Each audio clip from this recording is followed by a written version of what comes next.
हेडलाईन्सचे प्रायोजक आहे NBC bearings, लांब पळण्यासाठी। मराठा आरक्षणाला सर्वात मोठा विरोध शरद पवारांचा। पवारांना फक्त 2 समाजाला झुंजवत ठेवायचं होतं। भाजपच्या मेळाव्यात फडणवीसांचा गंभीर आरोप। ठाकरेंच्या शिवसेनेचा मंडल आयोगाला विरोध होता, म्हणूनच भुजबळ शिवसेनेतनं बाहेर पडले। फडणवीसांचा उद्धव ठाकरेंवर निशाणा। राहुल गांधी हे भाजपला ईश्वरानं दिलेलं वरदान। भाजप मेळाव्यातून फडणवीसांचा उपरोधिक टोला। इंडिया आघाडी भरकटलेली असल्याचीही टीका। सरकारनं शब्द न पाळल्यास जरांगेंसोबत आंदोलनाला बसणार। बच्चू कडूंचा सरकारला इशारा। भुजबळ माझ्या नादी लागू नका, चालता उठता येत नाही आणि शेरोशायरी कशाला करता, मनोज जरांगेंचा भुजबळांना थेट इशारा। अदानी समूहाला धारावी पुनर्विकास देण्याविरोधात ठाकरे गटाचा मुंबईत मोर्चा। दुपारी 3 वाजता अदानींच्या कार्यालयावर धडक, नंतर बीकेसी मैदानात उद्धव ठाकरेंची सभा।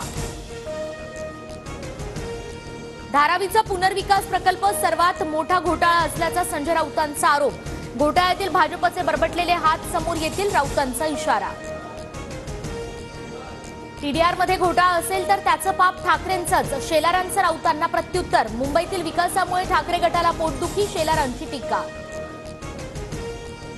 देवयानी फरांदे सुषमा अंधारेंविरोधात विधानसभेत हक्कभंग आणणार। सलीम गुत्तासोबतच्या संबंधांचा अंधारेंचा आरोप, तर पुरावे नसताना खोटे आरोप केले, फरांदेंचा दावा।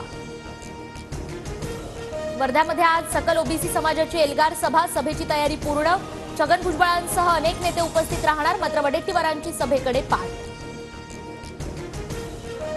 केंद्र सरकारनं इथेनॉल निर्मितीवरची बंदी उठवली, उद्यापासून निर्बंध मागे। साखर कारखानदार आणि ऊस उत्पादकांना दिलासा।